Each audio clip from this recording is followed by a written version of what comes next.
Joining us now to review some of the headlines of today's newspapers from around the world is our Arise News analyst, Emmanuel Efeni, the great Malabite. Good morning, Emmanuel. Good morning, Ruben. Good morning, Ayo. Good morning, Rufai. Morning. Well, we'll start the review with this day Nigeria's newspaper of record.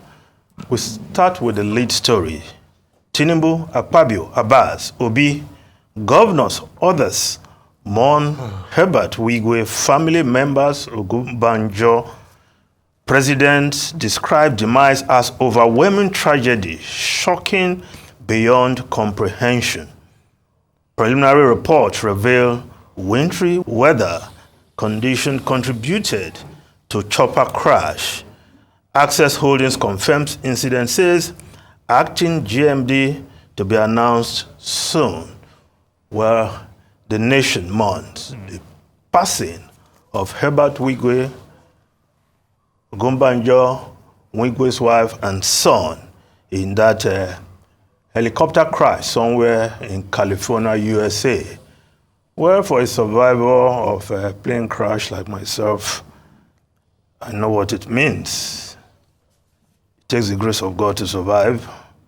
But the legacy of Herbert Wigwe will continue to live and sustain his name. When I heard this news on Saturday night, my heart raced to Pastor Shingo Wigwe and wife, the parents of Herbert Wigwe. It must be a heart-rending experience for them to lose their son, who was a shining light, taking the name of the family to another level.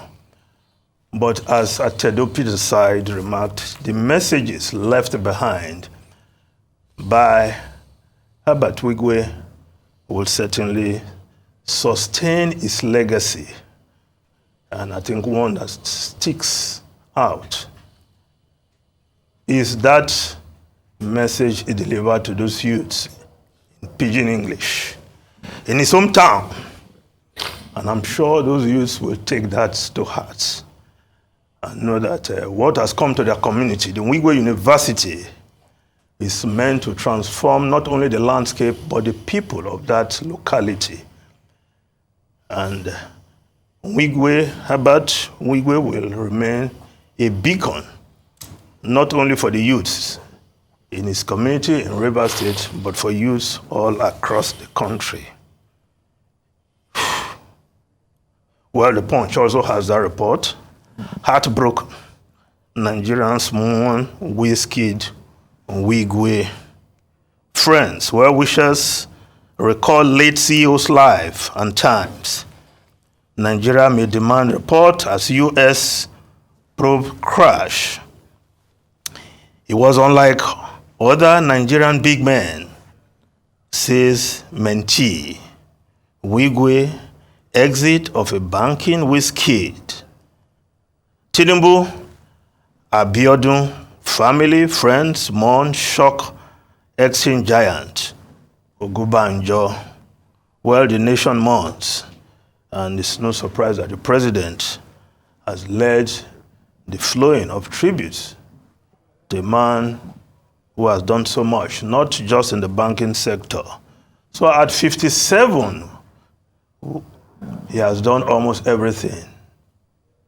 So it is not how long, but how well. He did so well in all facets of life where he puts his hands, and the testimony is there for all to see.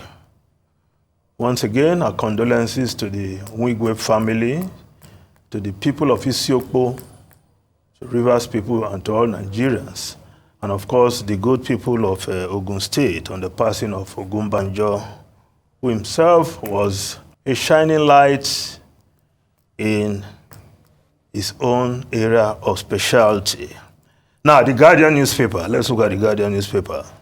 Exiting oil firms pollute Niger Delta with 36.1 million liters of crude oil in 8 years. Of course, a lot of pollution. The cleaning up of the pollution must continue, and the oil giants that are exiting their onshore facilities know that they still have responsibilities to clean up the environment. And of course, another story on the front page of the Guardian newspaper, Hardship, states in Nigeria risk total collapse amid rising hunger, unemployment, JAPA says report.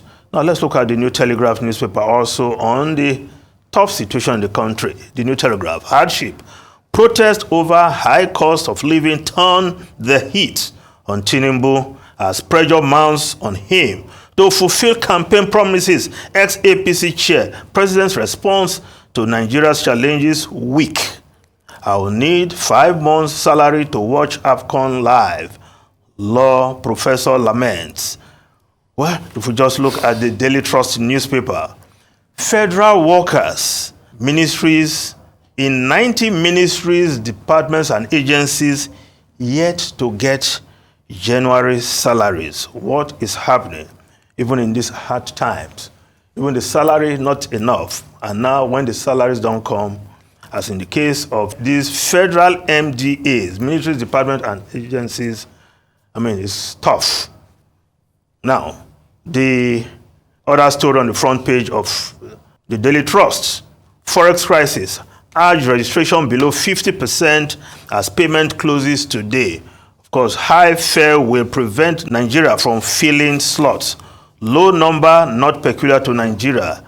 Knock on. Well, reality check, you will say there.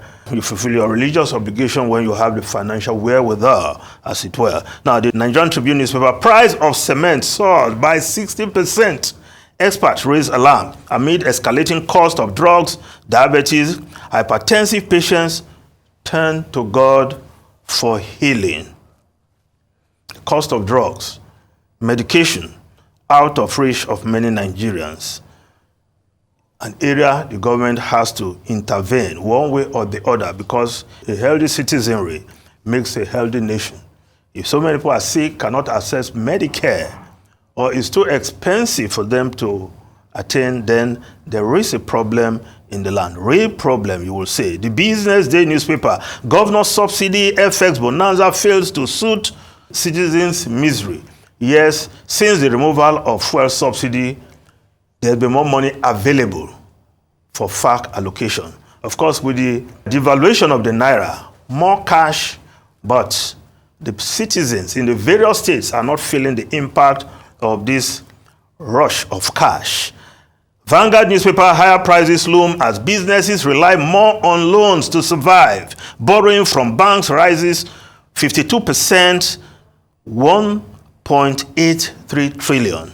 Interest payment rises 332.3% to 589.62 billion naira. Now, story below the photograph, Edo Guba, Benin chief, Ikimi, senator, NLC chairman emerge, PDP delegates, Labour aspirants form alliance to secure ticket.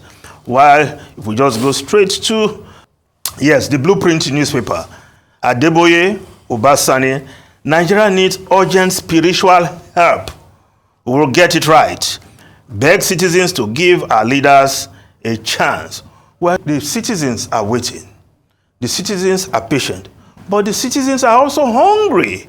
And they are saying that very loudly. Now, the Abuja Inquirer, as hardship deepens, fears over protests in Abuja, school attendance drop. Well, weaker Naira, major inflation stoking factor. Well, let's look at the foreign newspapers quickly. Financial Times, Trump opens 11-point poll lead over Biden on stewardship of U.S. economy. Growth fails to impress voters. White House bad week worsens. Aides step up president's defense. Of course, the Guardian newspaper, the Guardian of UK, overseas students in push to clear names over English test cheating. While the Washington Post is reporting Biden closer to a breach. Frustration with Netanyahu mounts. It urged more public criticism of Israel's leader. Yes, the falcon cannot hear the far corner. Things fall apart. Netanyahu does not even listen to Biden anymore. Ruben, Rufai, and Ayo. To comment briefly on the poll that you referred to, front page of Financial Times. That poll was conducted by the Financial Times in collaboration with the University of Michigan, Ross Business School. And what they found is that 31% of Americans believe that Trump is a better person to manage the economy. 21% for Biden, another 21% undecided. So in spite of all the successes with the economy, 3.4% inflation, it looks like Trump is more popular.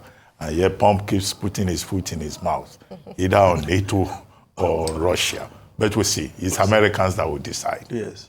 Anyway, thank you very much, Emmanuel. Well, Ruben, how did I forget that I'm wearing a green tie? In celebration of our silver. Is it golden silver, you call it? Where the elephants won. Yes. They played better. I was wondering why you left out the Yes, I just saved that for last. I don't want to over-celebrate silver. No, it's still good. Yeah, it's good. Playing the finals is a good step. Nothing at all, not bad. At all. Yes. Anyway, thank you very much.